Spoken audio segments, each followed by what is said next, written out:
And today what I'm going to do is talk about a interesting study that looked at Tadalafil. So some of you guys may already be on Tadalafil as part of the SACS pack, that it's also commonly known as Cialis. And, we're using it in terms of improving erectile dysfunction. And as I have sometimes alluded to, it has been shown to reduce the risk of developing benign prostatic hypertrophy or prostate issues where you have prostate enlargement, right? And there is some evidence to suggest that it can help with your blood pressure. But what about heart disease? Does it necessarily reduce heart disease? Well, there's actually a couple of studies that have suggested that there are improved outcomes in individuals that are that have heart disease or heart failure and have started Cialis. So let's take a look at them right now. So I'm going to go share my screen here. It's over.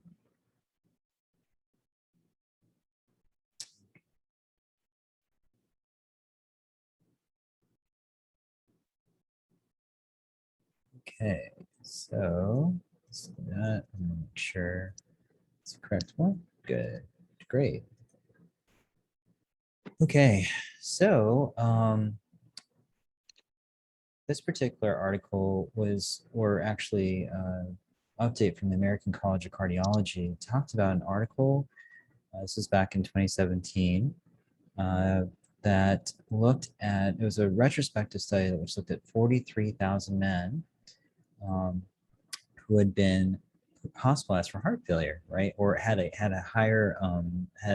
history of a heart attack, right? And what they found was that the individuals that were prescribed phosphodiesterase inhibitors, so for erectile dysfunction, actually had a 38% chance of dying from any sort of cardiac-related cause, which is kind of interesting. And there wasn't much of a survival benefit among individuals taking other types of erectile dysfunction drugs. And this particular study was done in Sweden, and alprazolam is another type of drug that's very common for erectile dysfunction in Sweden, and the benefit was not conferred with that. So really it's just a phosphodiesterase 5 inhibitor. So these are drugs like Cialis, Viagra, and Levitra.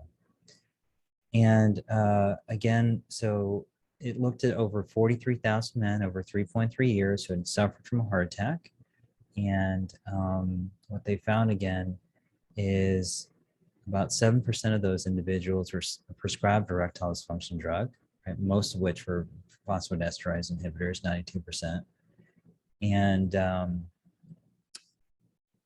those that received the phosphodiesterase inhibitors were markedly less likely to die, 38% less likely to die than those taking alprazolam or no erectile dysfunction drugs.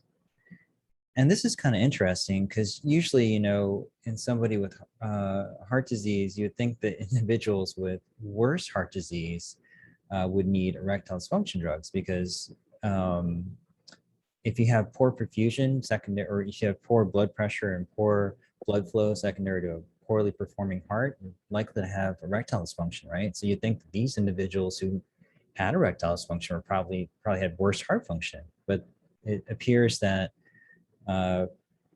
Cialis and Viagra and Levitra had a protective effect, right?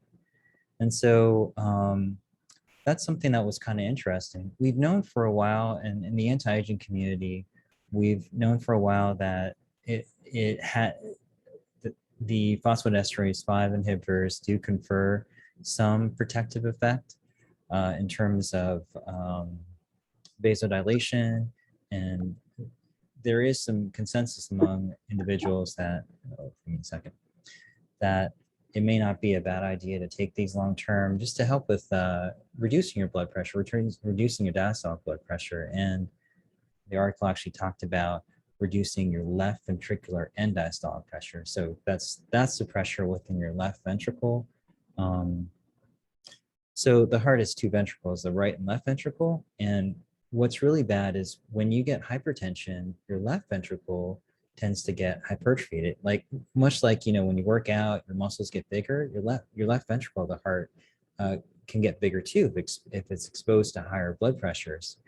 The problem with that is a really thick left ventricle is much more likely to be predisposed to getting ischemic, that is having poor blood flow, and much more predisposed to getting a heart attack, right? And so, sildenafil may be a great choice, for potential prevention of that. So that was kind of interesting.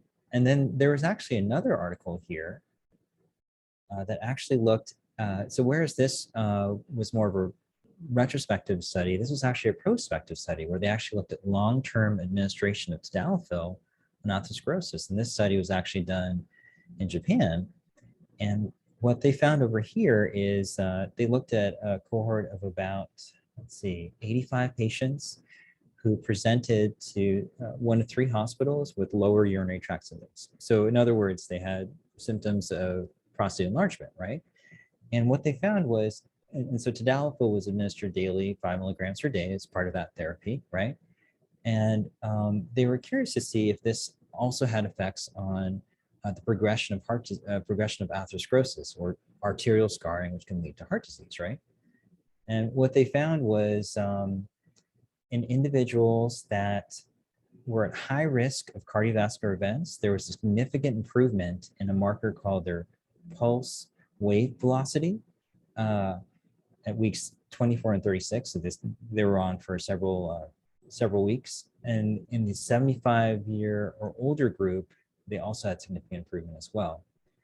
And so I don't want to get too technical here, but pulse wave velocity is just a way in which these researchers were able to assess atherosclerosis. Pulse wave velocity, so it's kind of like a way in which they look at the flow in your arteries, right?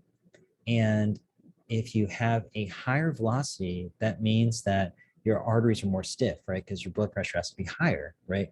If you have nice compliant arteries, which are not stiff, which in other words, you don't have atherosclerosis, your velocity will be lower, right? Because you have to have less pressure going through the artery. But if you have stiff arteries, the velocity has to be higher.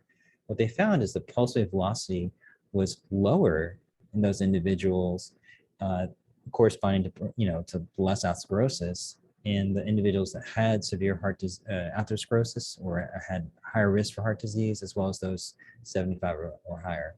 So again, this also maybe, you can kind of see some of the data here. You can kind of see there's a drop right here in their pulse wave velocity for the over 75 years group, along with the high risk group, those who are taking low dose Cialis. So again, just something else that might be interesting in terms of utilizing this. It's not just for improving the rigidity and frequency of your erections. It can actually have a lot of other great effects on your health.